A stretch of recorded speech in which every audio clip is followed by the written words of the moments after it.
Hello and welcome to another episode of Andy's Shed Live, this time for Sunday the 28th of June 2020. Hello there, and how are you today? I hope you're having a good one, and well, it's near the end of June already, and yet we are still here, and we've got up to episode 22 today, longest series we've ever done so far, mainly because of the lockdown and because I can't go off around the world to different places like I normally would, so I'm stuck here at the moment. But we've got all sorts happening today. I've got box telephones behind me, but we're not particularly talking about what's in that box today, because I've got another box down here as well. So we'll talk about what's in this box down here, shall we? But before we do that, just got to tell you that if you want to get in touch with us again, you can do. You can find us here, get in touch with us here and catch back episodes of the show and think at andyshed.coilpress.net. So go online and have a look there, and you'll find back episodes and stuff at andyshed.coilpress.net.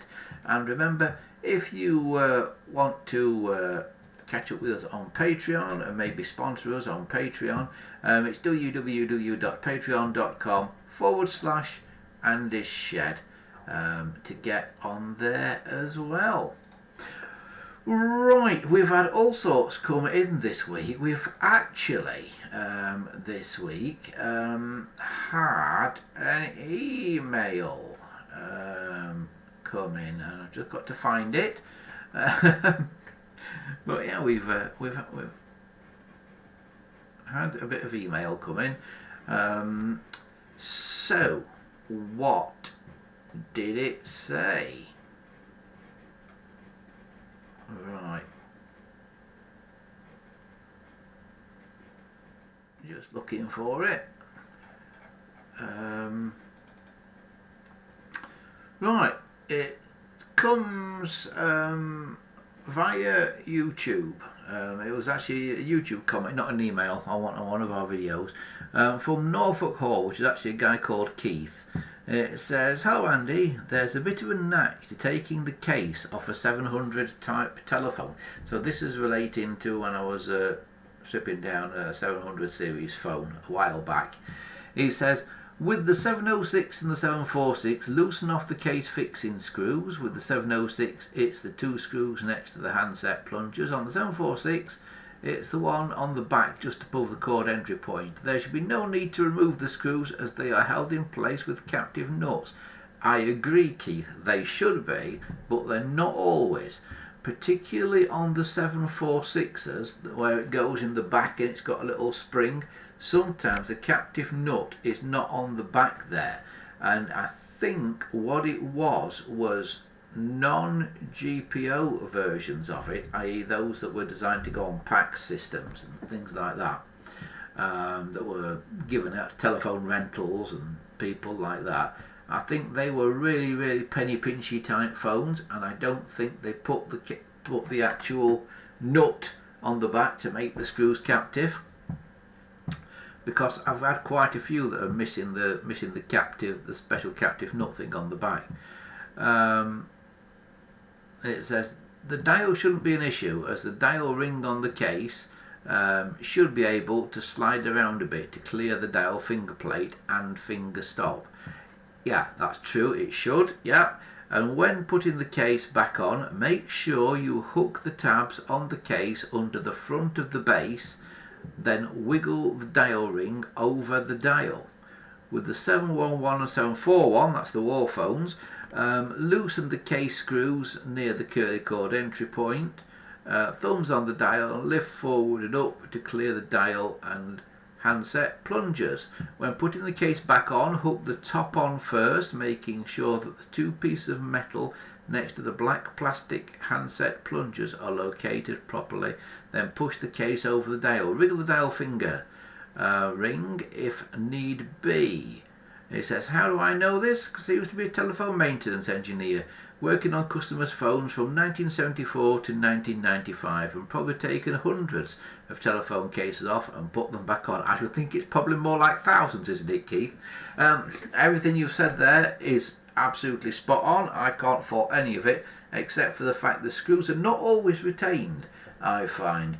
Bear in mind, a lot of these phones have been taken apart and messed with over the years, and bits have been lost, so you find things that should have a little nut to retain the machine screw type thing, and it doesn't retain the machine screw anymore and stuff like that. So you do get that problem with stuff, and I think it's also down to non-GPO spec stuff as well. Phones that were made by the same companies that made them for the GPO, but they were made to a kind of cheaper model, and they just saved on the little retaining nuts and things like that. Right, because they made 706s that didn't have regulators in and all kinds of things like that for telephone rentals and people like that.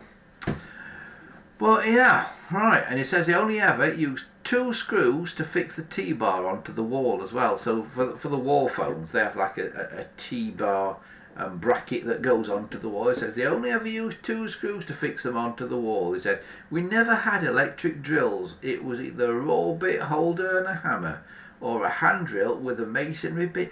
Did you not have electric drills by 1995? I'm absolutely gobsmacked. No electric drills by 1995. Crikey.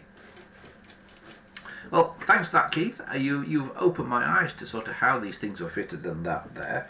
But yeah, absolutely spot on what you're saying there.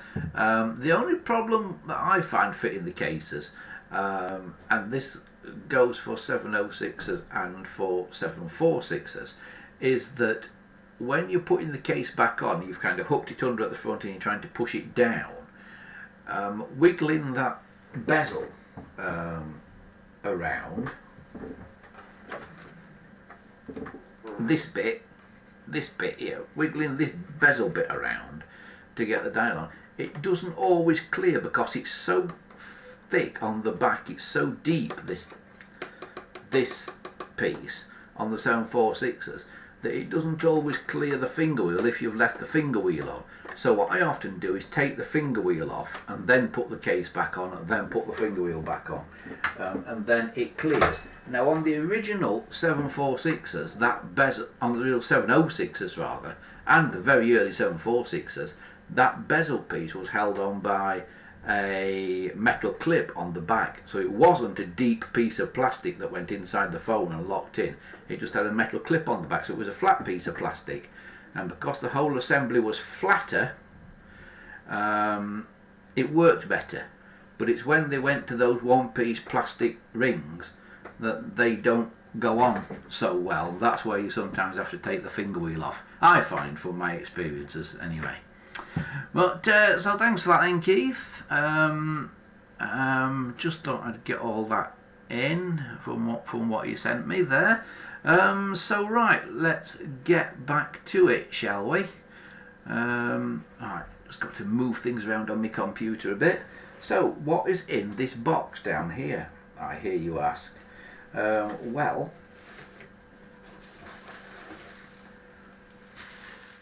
we've got all sorts of little bits and pieces, but in here, right, we'll have a little look, shall we? If I set the other camera up, there we go. In here we have, yes, it's a bit of a 300 series, and what these are is they are 300 series chassis that go inside 300 series phones, and I've got a few of them. Put that one over there for a start. Please also note that this has got an induction coil on it, and what it says on this induction coil is tags 1 and 2 are 35 ohms, tags 3 and 4 are 75 ohms, tags something and 5, I can't read it, I'm guessing it's probably 4 and 5,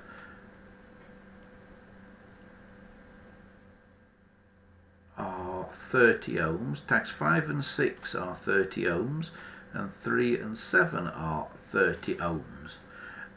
So I'm hoping that with this induction coil we are going to be able to do something and make a bell setup that will power the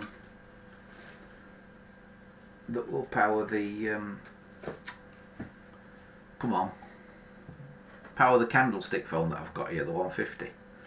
So here's another one I've got. This one's not got an induction coil fitted, look, but it has, this one, got very strange bell coils fitted to it. Can you see those bell coils on that? They're different to what they have on some.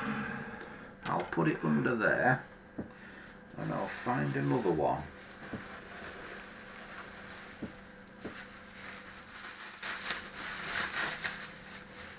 Right,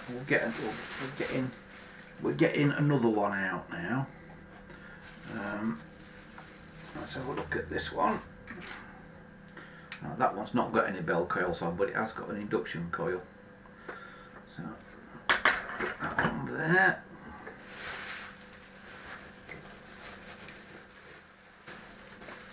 Find another one. This one's got bell coils. Now that's more like the bell coils I'm used to. Now the clapper's broken off that. The clapper should be on there and come down and then hit the bells. It's broken off, and that's a common fault. But that's the bell coils that I'm used to seeing. And then look at the bell coils on that one. So the one that you are seeing on the left of the frame there is the oddball one. That's not familiar to me. I'm used to seeing them like that on the one on the right. So if anybody can shed any light on this is an earlier design or a later design, this one here, I'd be interested to know. So leave us a comment in the video description. Leave us a comment, or as I said before, get in touch with us at the old andyshed.corepress.net there, and let us know what you think that could be, because it's very different, as you can see there. Right, shall we get another one out? I've got another one to unwrap. Yeah, let's see what we've got on this one.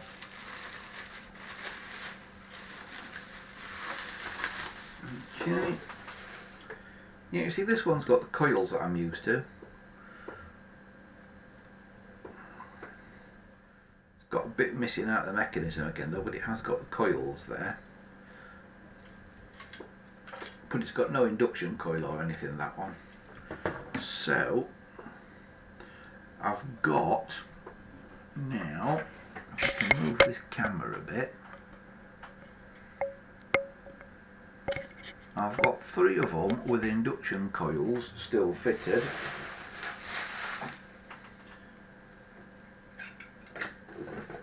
And I've got another induction coil in the box. So that's a spare induction coil on its own there. So the question is whether we can use these induction coils to make a bell setup that will then work a candlestick phone. And I've got various other bits here as well. I've got capacitors.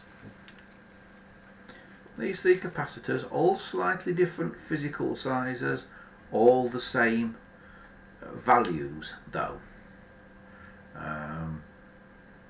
0.1 microfarads on one side, 2 microfarads on the other side, so it's got 4 connectors on the top, and they're all the same value.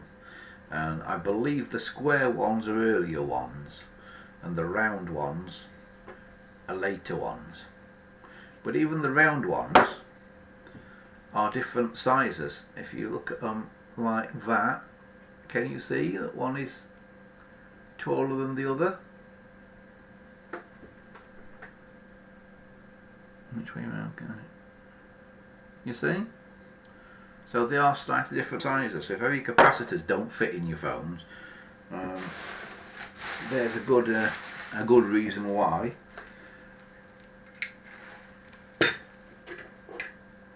And then I've got more bell coils, just spare bits of bell coil. And then random bells. I've got a tiny little bell. I'm not entirely sure what that's off. I think that might be off something modern.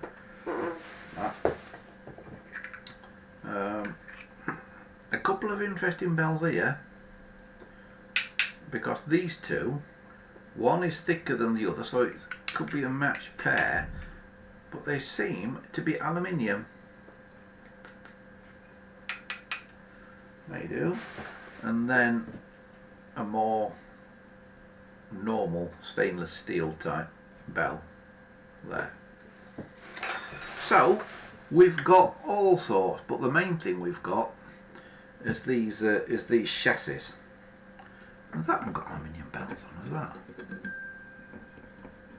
Could have. So that pair could be a set of bells for one of these, because that's the thick one and that's the thin one. So yeah, it is a set, it's another set of bells for one of these.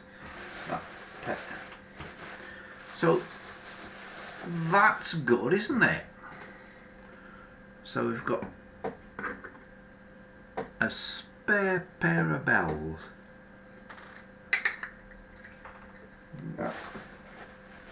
So the reason I've got all these bits is basically because I wanted some induction coils to try and use one to make to put in a bell set to get that's not got one, to get that tele 150 that I've got working, that we've seen before, the candlestick phone.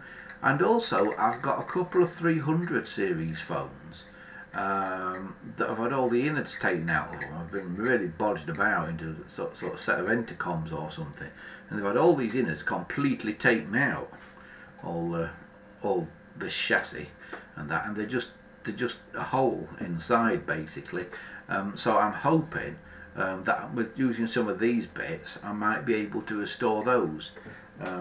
So there's all projects to do, isn't there?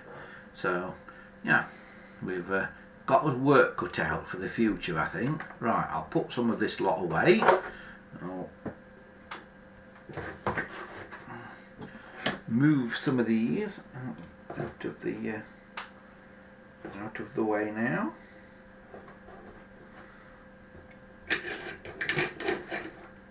If I can.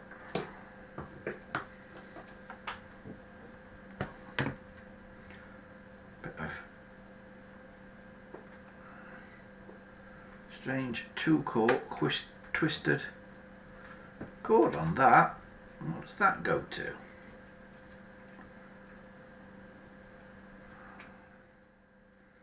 Been using it as line cord. So it's a 2-core line cord on that one. No. Sorry, I'm getting the wrong camera a lot tonight. I don't know. I'm just not with it tonight for some reason. But yeah, so that's got a 2-core twisted line cord on it.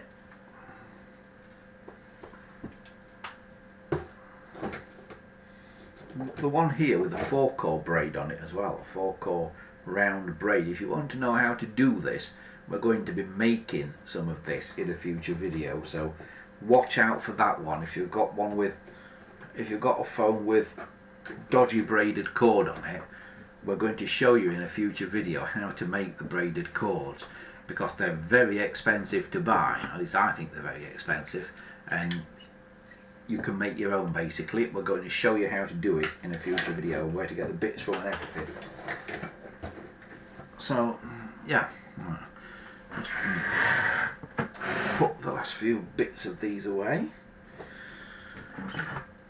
You can tell it's live, can't you?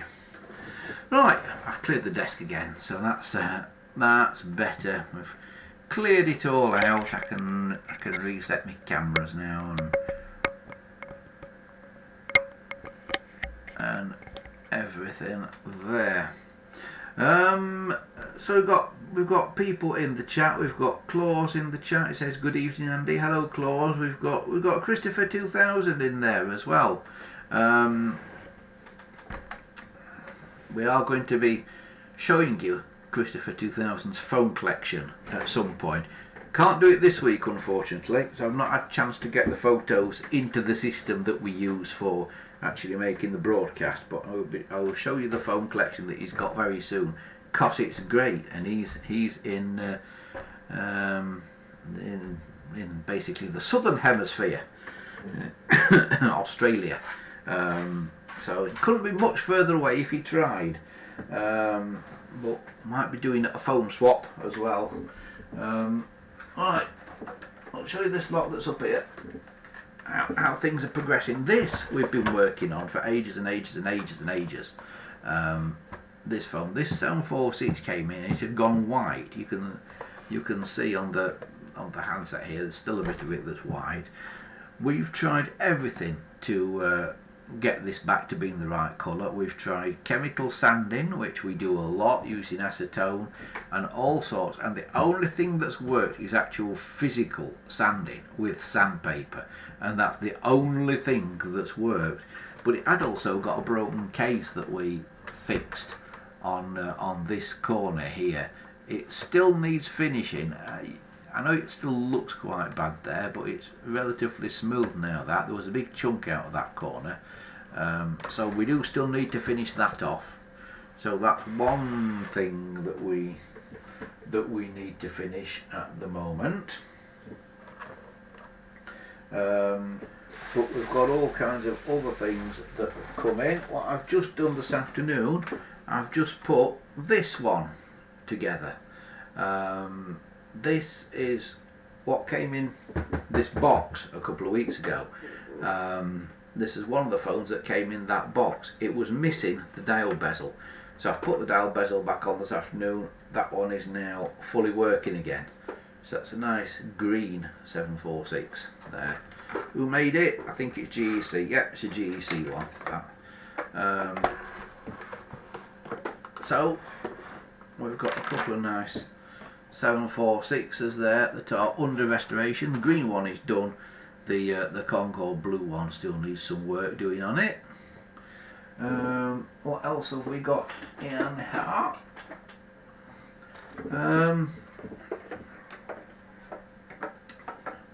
We've got an ivory 746. Oh, evening Jimmy. Jimmy's here as well. I've got an ivory 746 as well. Note, it's not faded at all. Very unusual. And when was this made? 1974, so it is quite an old one. Must have been a very early one to have that shape at the top of the dial case. The Mark 1 746s, which they didn't make for very long, from a point there down to here was just a straight line going down, and they realised that the receiver kind of slipped off it, so they changed it so it had got this definite dip in it for you to be able to put the handset down on. And this must be one of the earliest ones of those, I would think. And then in the box there we've got the phones with the push buttons that we're still working on. I'm not going to get those out because it's a bit complex getting them all out of there.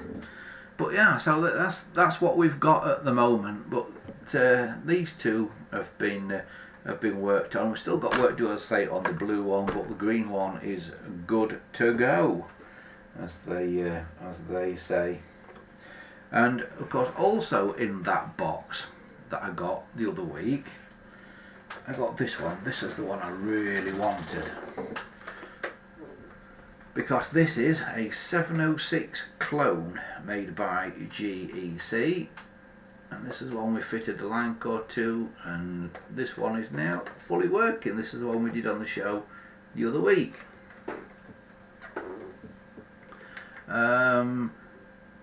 Right, I'm just reading the messages in the chat here.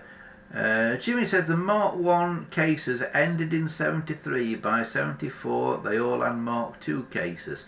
Yeah, I think that's about right, Jimmy. I've certainly got one from 71 with the Mark 1 case on it. What I'm interested to know, and I don't know if you know or if anybody else knows, when did the alphanumeric dial bezels finish on the 746s? Because the early ones from 1967 onwards certainly had them, and I think I've got a 71 one with one. So when did the alphanumeric dial bezels finish on the 746s? Chris says, I got the Mark 1 746 phone in ivory. Yeah, you've got the one with the slopey top then, that you can, allegedly, you can hang it up and put the handset down, not on the hook. You could put it in front of the hooks or something, and that's why they changed it, because you could hang it up without actually pushing the hook switches down. That's what they say. I've never managed to do it. I think you'd have to be particularly clumsy to be able to do it, but I've never managed to do it.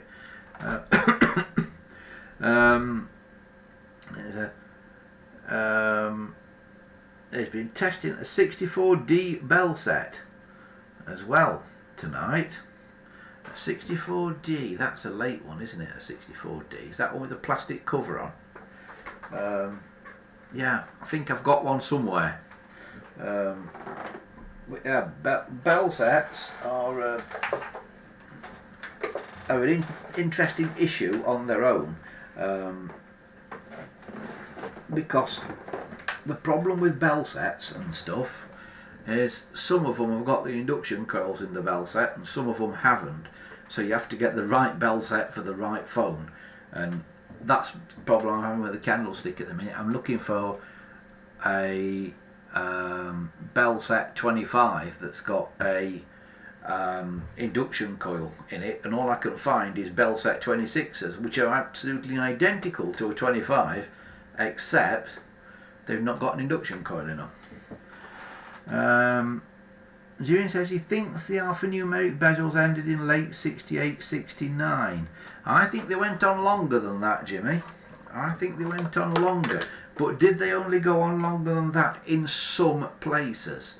Was it only in areas where you still got basically alphanumeric dialing?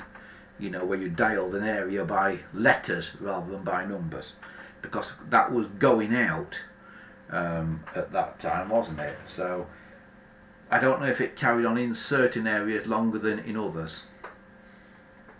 But there is certainly a video that was made around about that time, a film that was made by the GPO that shows somebody installing a phone on a farm. It shows an engineer installing a phone on a farm, and he takes it out in his little green GPO van, and when he gets the phone out the back of his van, if you look closely at it, it's a red 746 with the alphanumeric dial, because there are people who swore blind they never had those alphanumeric bezels on.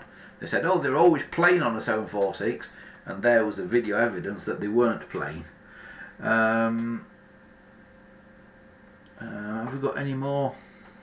No, I've gone through it all there in a minute. So yeah, the alphanumerics and that are bezels and that for the 746s are exactly the same as they were on the 706s. They were flat plastic, painted on the bottom on the reverse side, because they were made out of clear plastic. So they were painted on the reverse, and then a metal clip was put on the back. And this is what I was saying earlier, that Keith had said about not having to take the dial apart to get the case back on. If you've got these early ones that are flat transparent plastic dial bezel with the metal clip on the back, yeah, you can get the case back on without taking the dial off, without taking the finger wheel off. It's relatively easy, but it's a lot harder with the dial bezels like this one, because they're a one-piece plastic thing and they kind of go inside the phone as well, and they've got like a thick plastic clip on the back. Jimmy says, solid rules. He said, the original plain bezels also came with metal clamps. Yes, they did. Well remembered, because I have seen one. But it appears that the letter bezels lasted longer in more rural areas, but I don't think there was any solid rules. No, maybe there wasn't. Maybe it depended on the manufacturer of the phone as well, because if they got a load of lettered bezels in a big box that they were fitting to phones as they were coming off the production line, they're not going to throw them away and just start using plain ones, are they? They're going to use up the lettered ones they've got. So I think that could have something to do with it, that they didn't throw anything away, basically. So certain manufacturers probably carried on doing the lettered ones longer than the non-lettered ones.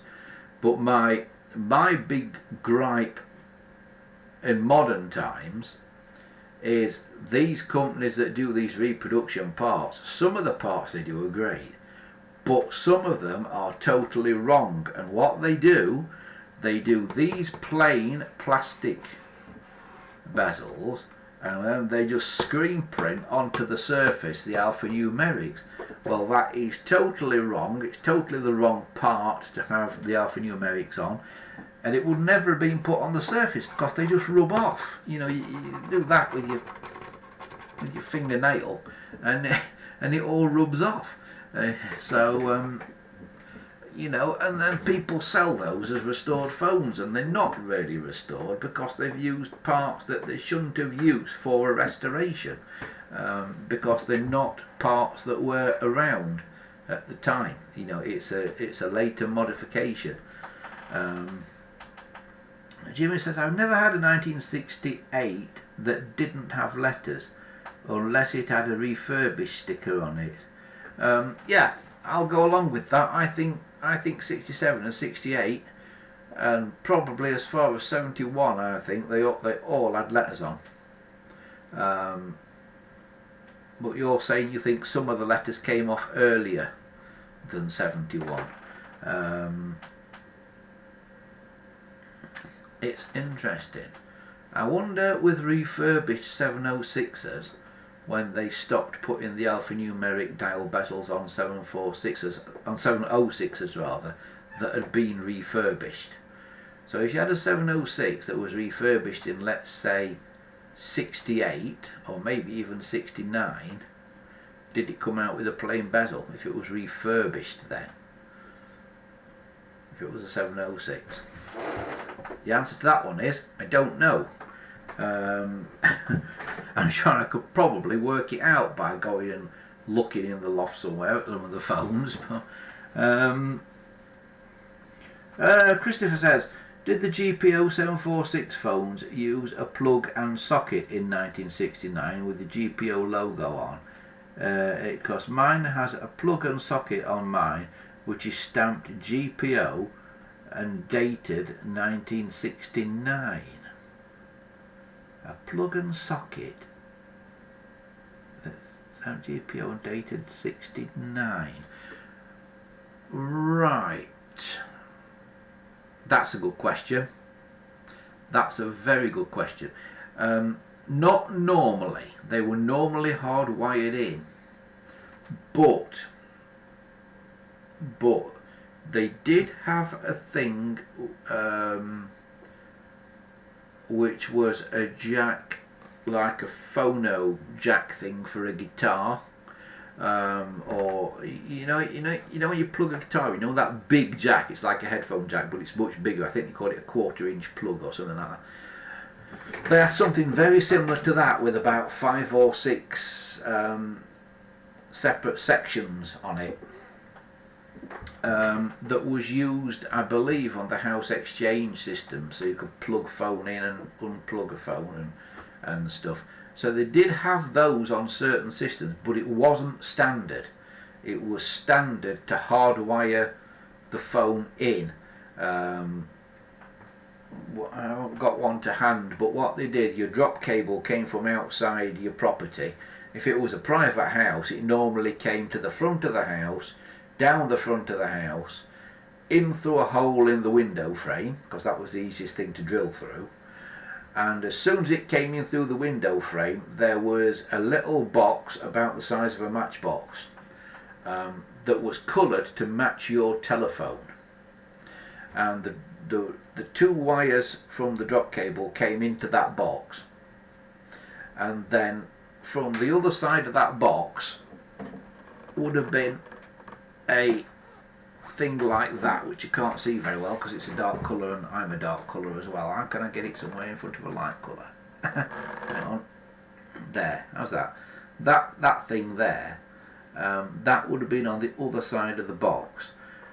But there were only two drop wires coming in from your line, so there will be 3 or 4 connectors in your phone's line cord, and they would be wired into that box, and there would be a jumper in that box that jumped the green, I believe it was, connected it up with either the red or the white. I'm not sure about that, I just can't remember off the top of my head which way around they did it. But the fact that you take that box off is one of the reasons why you connect 16, 17, 18 and 19 all together in a 746 or a 706, because one of those connections would have been made in that little tiny box on the wall, and because now we don't have that little box on the wall anymore, that little hardwired box, you have to alter the connection in the phone. So that's the thing. So they should normally have had that on the end of the telephone, and then a little box that matched the colour of the phone, and then on the other side of the box, coming out in a grommet very similar to that one, would have been no, it didn't come out in a grommet like that, it just came out of the box, basically a Bosch sort of thing. It just came out of the bottom of the box, the line cord, the drop wire, and then went out into the phone network. So to answer this question simply, Chris, it shouldn't have had a plug and socket. It certainly would not have had one like that, because they didn't come out until the early 80s, around about 1982, I think it was. I think there was some around in 81, maybe as trials, but I think it was about 82ish when they came out.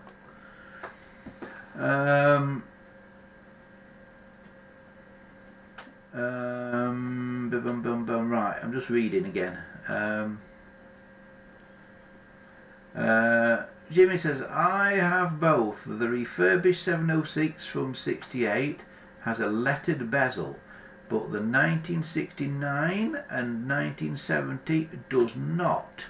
So that's what's making you think that the lettered bezels stopped in 69 then, I guess. But I think it probably depended on the manufacturer. I think although the refurbishing factories probably stopped putting the lettered bezels on, I think there were probably still some getting out new, some 746s getting out new from manufacturers with them. Like I say, I've got one that seems to be all matching 1971, and it's definitely got the bezels, the alphanumeric bezels on. So yeah, I'm getting the wrong camera a lot tonight. It's one of those nights. Jimmy says the general rule that he uses is if it has 746L, it would definitely have had a lettered bezel originally. If it says 746F or just 746, it would be plain. I'm half go along with you with that. Yes, if it was said 746L, it would definitely have been lettered, the bezel. If it says 746F, it would definitely not have been lettered. But if it just says 746, could that have been both? I don't know. In fairness, I've never seen one that says 746F, I don't think. It's always been either 746L or just 746. I don't think I've ever seen one that says 746F on it. So perhaps you're right. Perhaps if it was just 746, perhaps it was just a plain bezel.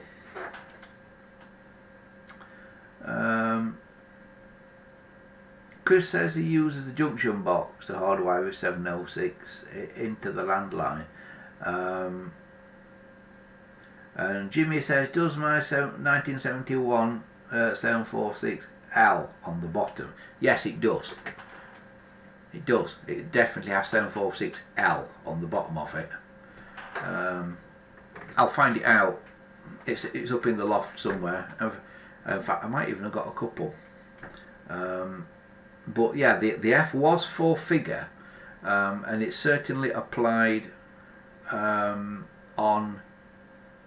706s, but I've never seen it used on a 746.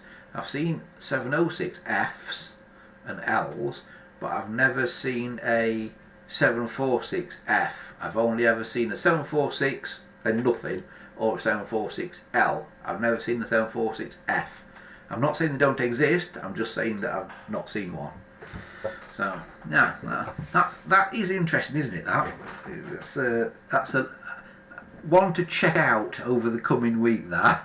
Everybody's going to be going through their collection of telephones now, turning them all upside down, see what they all say on the bottom. As a matter of interest, I've got two 746s here. Let's see what they say on the bottom. While I've got them in front of me. This one is just a 746. Now this one's from 1979, and of course I've got a line cord in the way because I've wrapped it around it. But it's a GEC, yeah, it just says 746, as you can see. On that one, what does this one say on it? Now, there you go. That's a 746 Gen. So again, it's GEC 77 1. Not sure what the -1 means in relation to a 746. I know what it means in relation to a 706, but I'm not sure about a 746, because as far as I'm aware, all 746s have a metal base on them. Oh no, they don't, do they? So perhaps it relates to the metal base. Perhaps the Mark 1 is the metal base and a 2 is the plastic base in the 746. But yeah, so they're both GEC, as chance would have it. They're both GEC. Examples. I need a blue dial bezel for that one as well. I just realised. So this green one is a 79. Gen 79 was. That was made in 1979. And the blue one was 1977. So they are both well too late to have had the lettered bezels, so they'll just be both having plain ones. Like I say, I fitted the green one today because that had come without its bezel. How is it that so many phones that you get come missing the dial bezel? Because to get the dial bezel off, unless you break it in some way, to get that dial bezel off, you've really got to work at it to be able to get that off.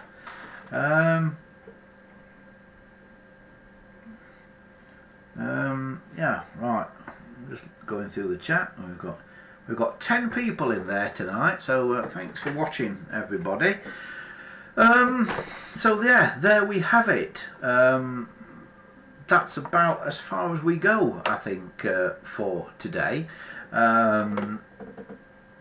We are going to do some different things over the next few weeks.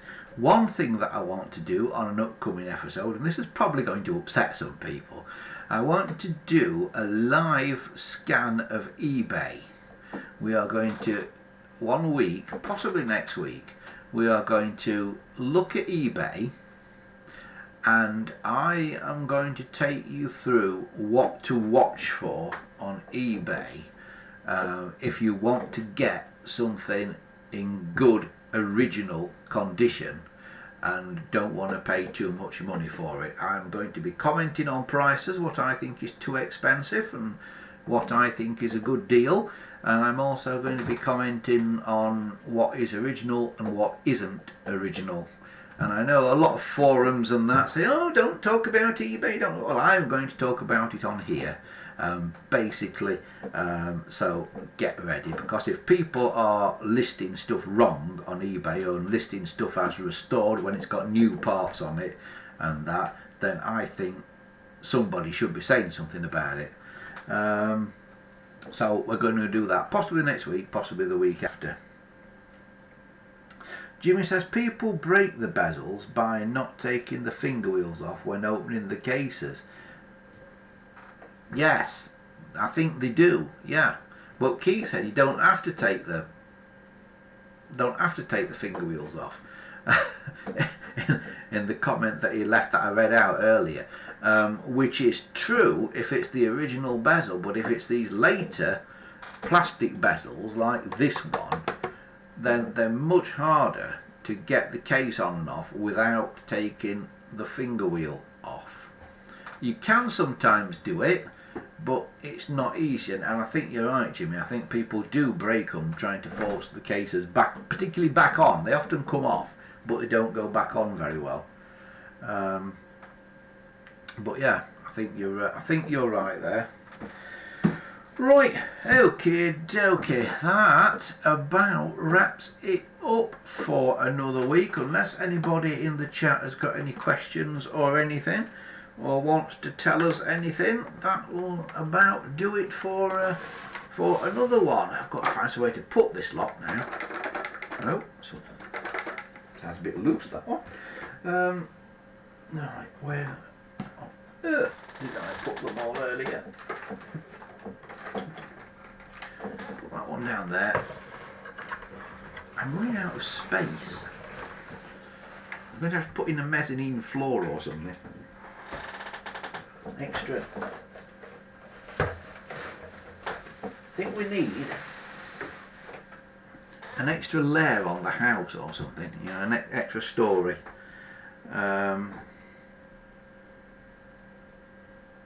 Right, Christopher 2000 says, do I know what it means when a 706 says 2A under the phone at the end of the stamp? Yes. When the 706 first came out, there were two versions of it, Chris. There was, now let me get this the right way round. There was a Mark 1 and a Mark 2. Now, the Mark, one of those, I'm not going to commit to which way around this is because I can't remember just off the top of my head, but one of those, either the Mark 1 or the Mark 2, had a plastic base and conventional wiring, you know, done with actual wires between all the components inside. And I think that was the Mark 1. The Mark 2, I think it was the Mark 2, but as I say, I could have got these the wrong way around. The Mark 2 had a metal base, and instead of having conventional wiring inside it, most of the components were mounted on a printed circuit board. And at the time when the 706 came out, which was the late 50s, printed circuit boards were a relatively new thing, and not all the manufacturers could make them. And so that's why they had the two versions, because there were 20, 30, possibly even up to around about 40 different manufacturers making these telephones for the GPO. Plessey were making them, GEC were making them, Ericsson were making them, and lots of smaller companies as well. So some of these could do printed circuit boards, some of them didn't have the equipment in their factories to make printed circuit boards, so they did the traditional wired version. So you had what I think was the Mark 1, which had a plastic base and traditional wiring, and the Mark 2, which had a metal base and the circuit board wiring. Now, the early ones, the printed circuit boards weren't held in place by much on that metal base, and I think they used to break or fall out or something. And I believe a Mark 2A is a Mark 2 but slightly redesigned, so there's more stuff, more bits for the circuit board to actually sit on in the phone. So it's kind of held in place better in the phone, and that's why they call it the Mark 2A. I believe that's right. I think that's the right way around. The Mark 1 was the plastic base with the traditional wiring, and the Mark 2 was the metal base with the circuit board in it. Now, don't ask me why the bases were different. They had to be a slightly different shape, but don't ask me why they didn't make both types of base out of plastic or both types of base out of metal. I don't know. My only guess is that when they didn't have a circuit board in, they needed to do things like the screw holes for all the terminals, and because it's on the circuit board, in the circuit board one, but to do that on a metal base would have been difficult. It was easier to do it in moulded plastic, so they could like tap the screws into the moulded plastic. That's the only reason I can think of. But yeah, the plastic is the Mark 1, the metal is the Mark 2, and the metal is also the Mark 2A. What I don't think you'll ever see is a Mark 1A. I don't think that existed. But again, I'm not entirely certain. So, but yeah, that's what it means anyway. So your phone should have a metal base and a printed circuit board. Is that right? He also says, I've got a GPO 312L phone. I added a 3.3k resistor in the bell circuit to convert the phone, but the bell didn't ring when I took the resistor out and put a link strap back in. But the bell didn't ring when I took the resistor out and put a link strap back in. The bell worked. Think that might be because you're in Australia, Chris. Might be because you're in Australia, that. Do you have a two-wire system in Australia? I don't know what the modern system is in Australia. I don't know how things work in Australia regarding telephones.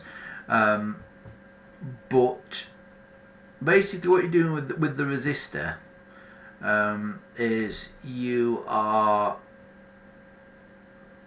throttling the amount of power basically going to the bells, to put it simply.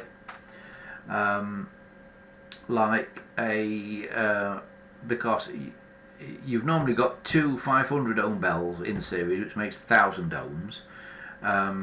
In a later phone that's designed for plug and socket that doesn't need the resistor, the bell circuit is 4000 ohms.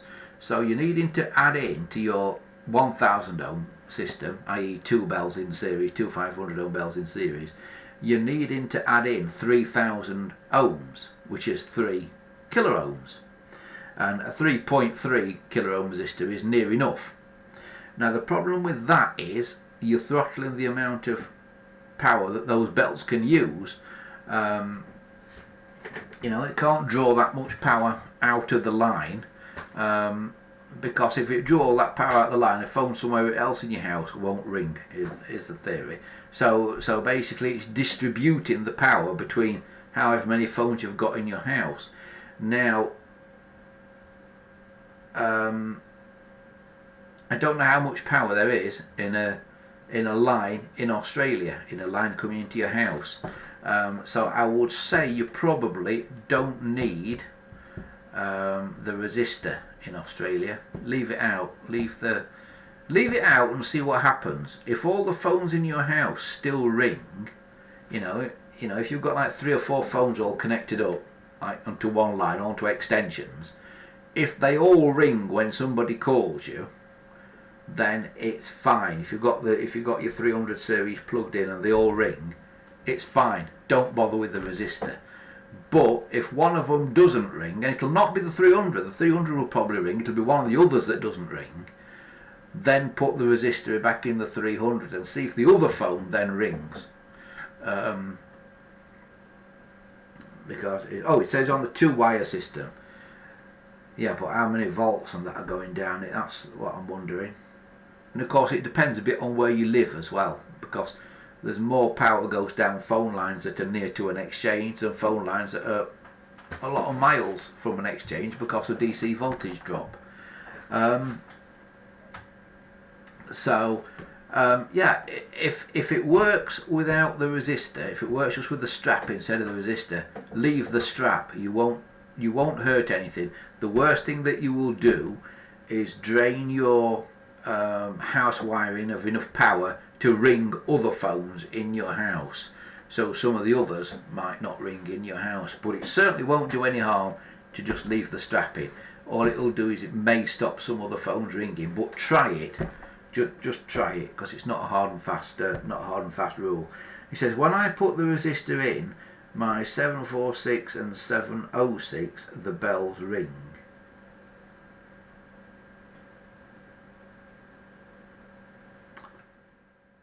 Yeah, but it depends on the bell, you see, as well.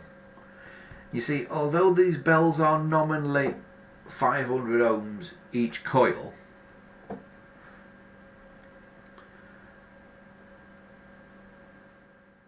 what you are relying on is the fact that they will work with a 3.3 ohm resistor in front of them. So basically you're relying on the bells working with not as much power as they should have, which is why sometimes when you put the resistor in, the bells, although they will ring, they may be not as loud. They're a little bit weedy, they're a little bit weak, but they'll still work, but they're just a little bit weak.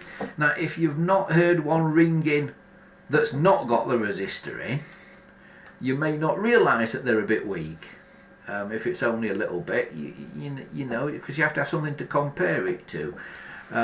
So it may just be that the coils in the 300 series are older and do need that extra juice that they only get when there's no resistor.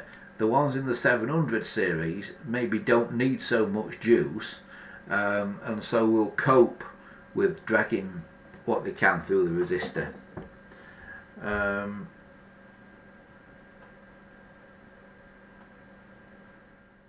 Yeah, so it's 500 ohm bells in all of them then, Chris. Yeah, he's just put here that he's got 500 ohm bells in his 746, 706 and 312. So what is it that they're not working in? Boom, boom, boom.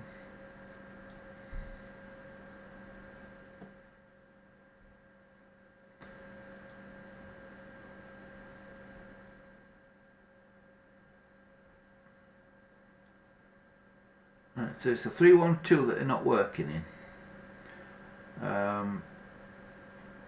Yeah, I think it's just the bell coils in the 312 that, although they're all theoretically 500 ohms, The bell coils in the 312 need more juice to actually make them work, and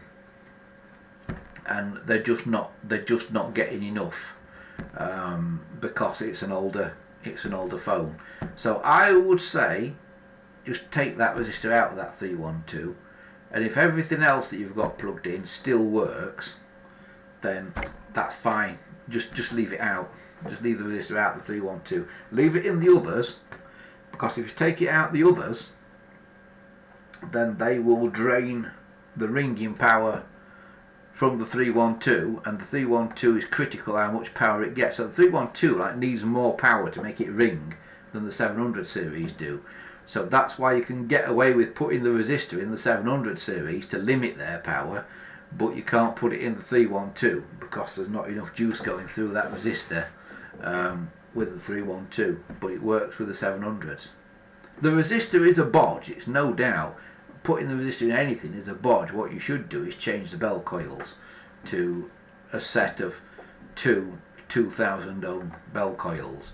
But I don't think you can get them to fit in a 312. You can certainly get them to fit in a 700 series, but I don't think you can get them to fit in a 312.